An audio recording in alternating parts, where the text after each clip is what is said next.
गणपतिं हवामहे प्रियाणां प्रियपतिं हवामहे वसो वामजानि गर्भतम् ओं वक्रतुंड महाकाय श्रीकोटिसमप्रभ निर्विघ्नं कुरु मे देव सर्वकार्येषु सर्वदा। ओम कहा गया है कि योग जो है वह मनुष्य, समाज, व्यक्ति, स्वास्थ्य सभी चीज़ों को जोड़ता है। समत्वम योग उच्यते, समत्वम योग उच्यते अर्थात समान भावना होना चाहिए, समत्व होना चाहिए। जब व्यक्ति में समत्व का विचार आ जाता है तो उसे योग कहते हैं। गीता में भी कहा गया है योगः कर्मसु कौशलम, योग ही आपके विकास के, आपके उन्नति का कारक है।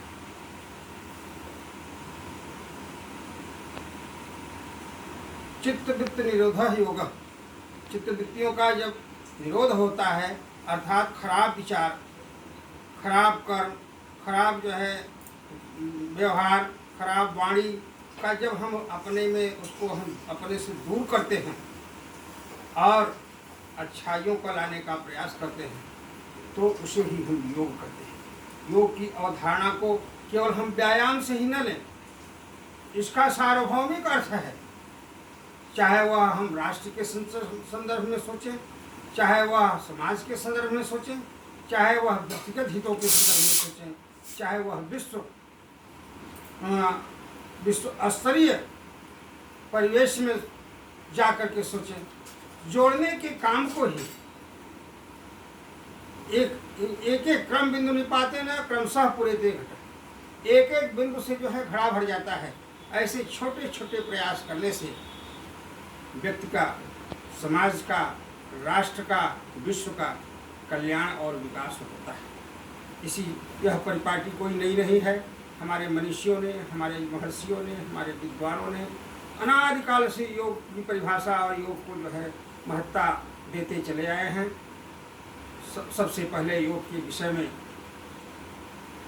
हमारे देवाधिदेव भगवान शंकर ने इसकी अवधारणा को प्रस्फुटित किया।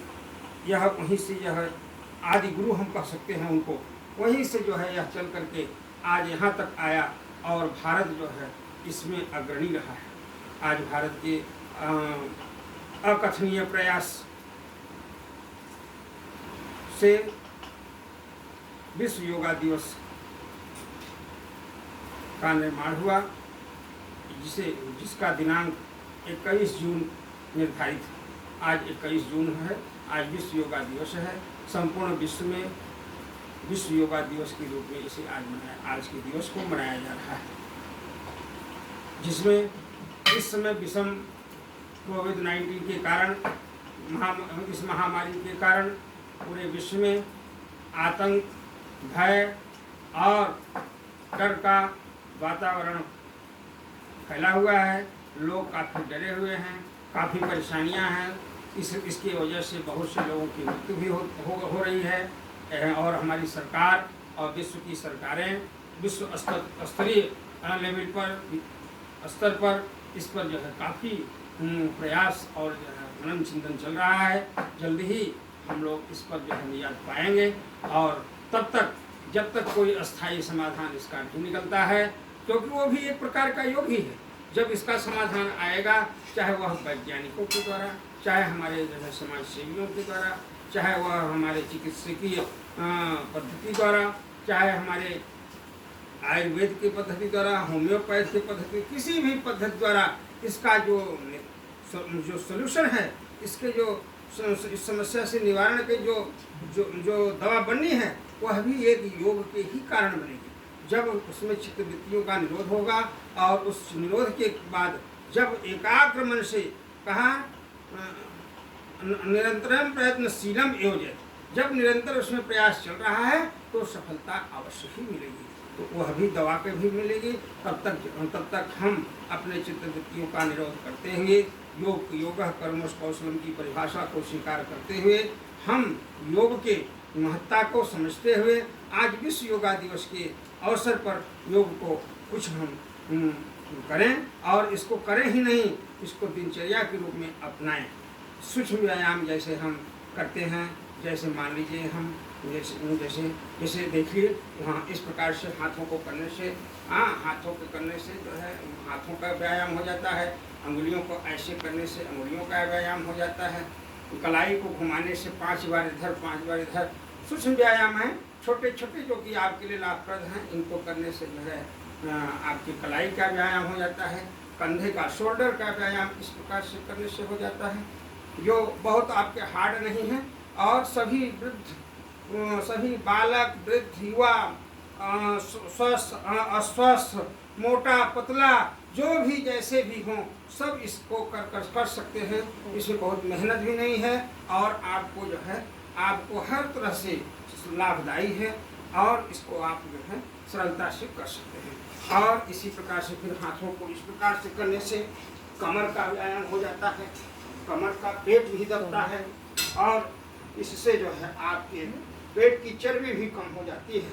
इस प्रकार से फिर जो है कमर को हिलाने से भी आपकी कमर में जो चर्बी चढ़ी हुई है या आपके अंदर थोड़ा सा पेट में भार है, वह जो है पचता है और धीरे धीरे आपका एक दिन ऐसा समय आएगा कि आपका जो है आप स्लिम सुंदर सौष्ठव दिखने लगेंगे। इस तरह से छोटे छोटे व्यायामों को करना चाहिए। और जैसे इस प्रकार से करने से ऐसे इससे क्या है कि पूरे शरीर का वो व्यायाम हो जाता है। कमर के अगल बगल जो थोड़ा आपको दर्द है उससे भी निजात मिलता है। इस प्रकार से हम करने से भी थोड़ा आपके शरीर में फुर्ती स्फूर्ति आ जाती है। इसके साथ ही आप जो है थोड़ा बहुत क्या व्यायाम भी जो है आप कर सकते हैं। जैसे इस प्रकार से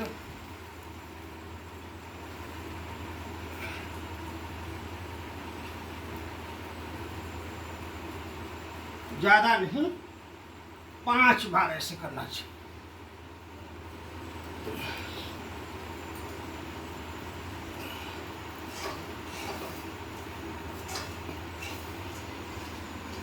इस प्रकार से फिर आप जो है बैठ जाइए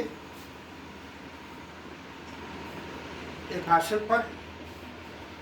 शरीर को, पैरों को भी इसी प्रकार से आपको करना है। 5-10 बार इधर। इससे आपकी पावली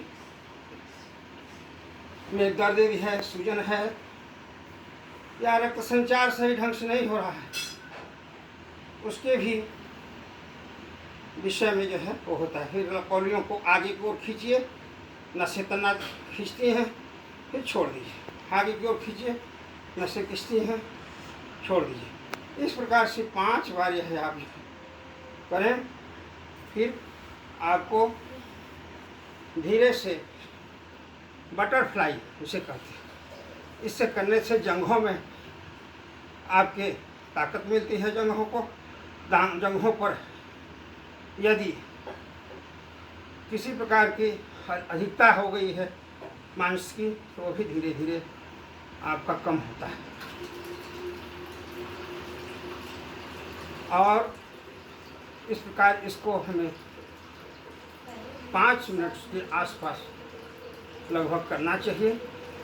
और बहुत ही सूक्ष्म व्यायाम है, नियमित करना चाहिए, प्रतिदिन करना चाहिए, क्योंकि निरंतरम प्रयत्नशीलम योज्य। यदि व्यक्ति का निरंतर प्रयास हो तो कोई चीज़ अलाभ्य नहीं है। हम कोई चीज़ नहीं पा पाते हैं, उसका कारण यह नहीं है कि वह मुझे मिल नहीं सकता। हमारा स्वास्थ्य अच्छा नहीं है, इसका यह कारण नहीं कि हम स्वास्थ्य अच्छा नहीं कर सकते। हमारे द्वारा सही दिशा में सही प्रयास नहीं किया गया। कहा गया है यत्ने कृते यदि सिद्धति कोत्र दोषः। यत्न करने पर यदि कार्य की सिद्धि नहीं होती है तो कोई दोष नहीं होता है। लेकिन विशेष अर्थ इसका यह है कि यदि यत्न करने पर यदि कार्य की सिद्धि नहीं होती है तो उसमें यह देखना चाहिए कि क्या दोष रह गया है, किस कारण यह कार्य नहीं हुआ, उसके उस चीज़ को ढूंढ करके उससे उसको दूर। इसके बाद आप पद्मासन मुद्रा में या आराम की मुद्रा में, आराम आसन मुद्रा में बैठ करके आप योग जो है कुछ सूक्ष्म जो है कौशल दिए करना चाहिए, जो 5 या 7, 5 नहीं तो 7, जिनको नाम आप सब जानते ही हैं। उसको जो है पहले हम हवा को लेते हैं पेट के भीतर और फिर उसको बाहर करते हैं।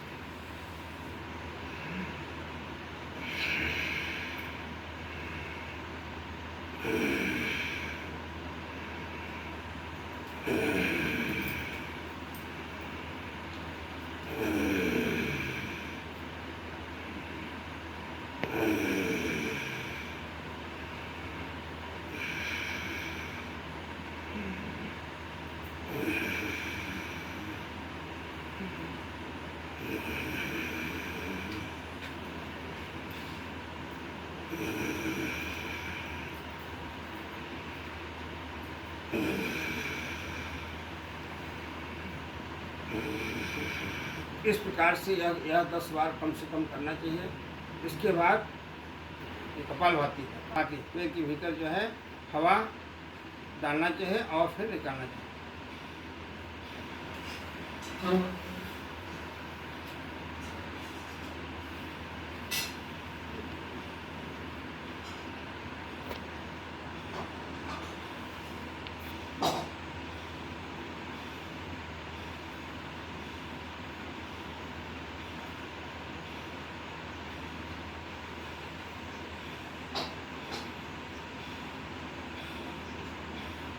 यह 15 मिनट तक करना चाहिए व्यक्ति को प्रतिदिन। फिर हवा को नाक मुंह तीनों जगह से खींच करके अंदर ले जाना चाहिए और निकलने से उसको रोकना चाहिए। हर जगह से, पेट की जगह से, गले की जगह से, नाक से, तीनों जगह से उसको रोकना चाहिए।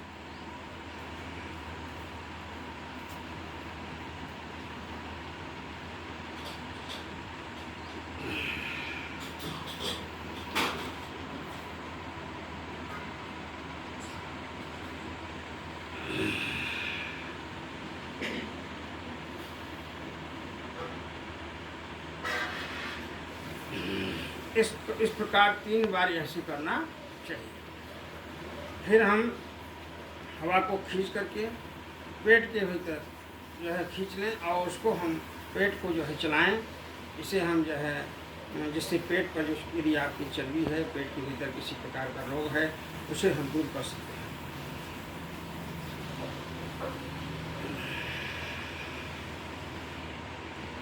तीन बार इसे करना है।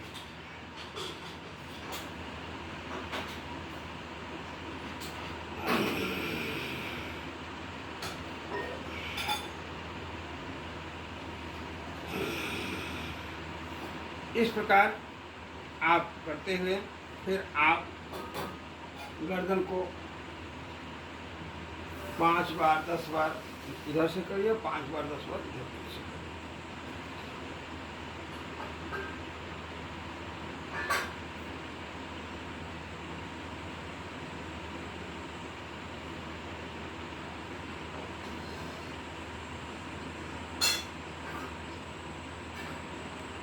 फिर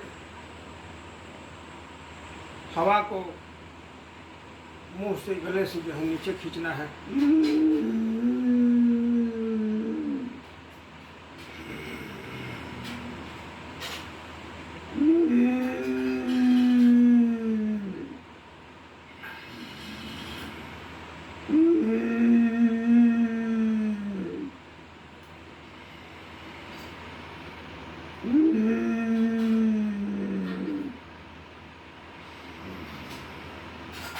इस प्रकार 5 बार करना चाहिए इससे गले के और इसके भीतर धीरे धीरे कर देना चाहिए। गले के भीतर जो किसी प्रकार का रोग है वह ठीक होगा।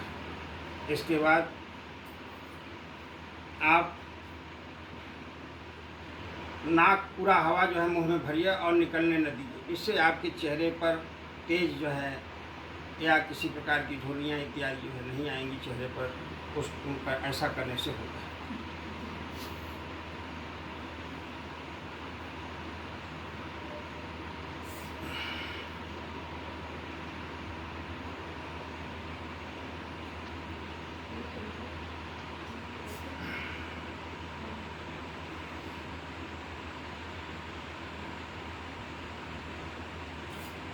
हनुमान जी की तरह मुँह फुलाने से मुँह के भीतर भी कोई विकार होता है तो वह दूर हो जाता है। इसके बाद आप अनुलोम विलोम 15 मिनट करें।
इस प्रकार के इस व्यायाम को करना चाहिए। फिर आपको कानों के रोग के लिए भ्रामरी कहते हैं, उसमें ओम शब्द का उच्चारण करना है, लेकिन नाक से जो है नाक से उसकी आवाज़ को निकालना है और दोनों कानों को अंगूठे से बंद कर लेना है, आँख को बंद कर लेना है। उसके बाद नाक से केवल निकालना, ओम निकालना है। 5 बार इसी उस प्रकार करना है।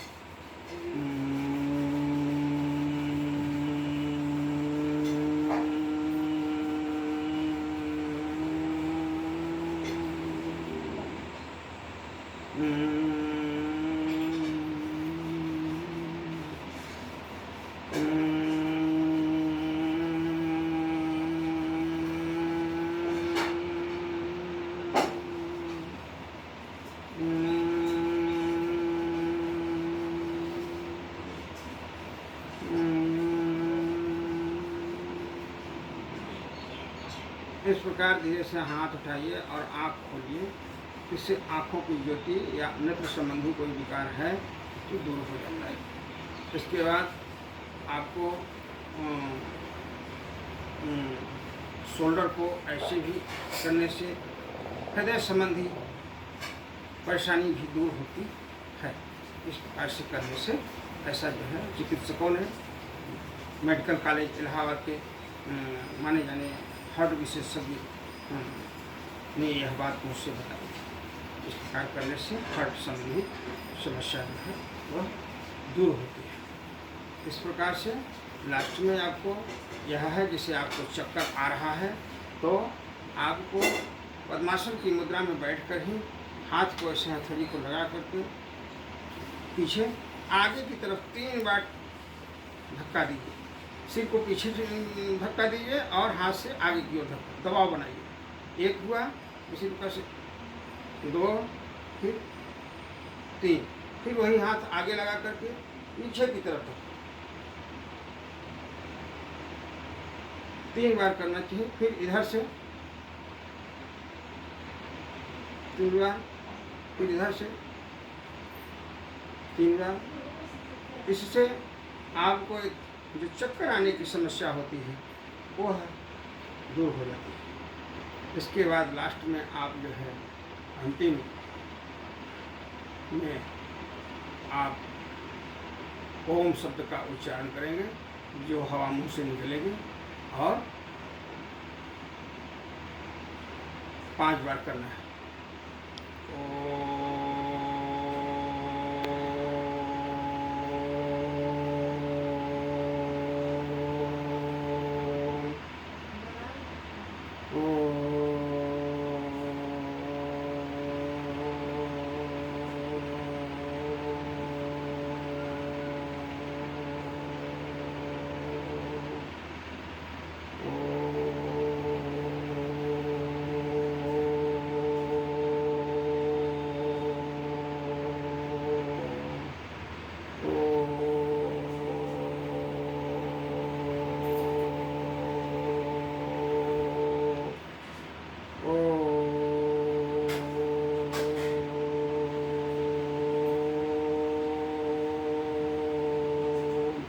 इस प्रकार से ये 5 बार करने के बाद फिर आप जो है हाथ को पीछे ले जाए, धीरे से आकाश की तरफ ऐसे जो है देखिए, और फिर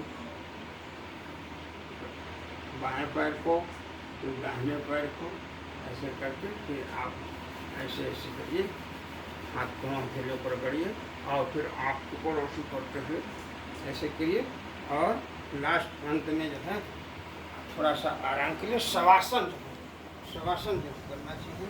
शवासन की मुद्रा में आदमी को आराम करना चाहिए।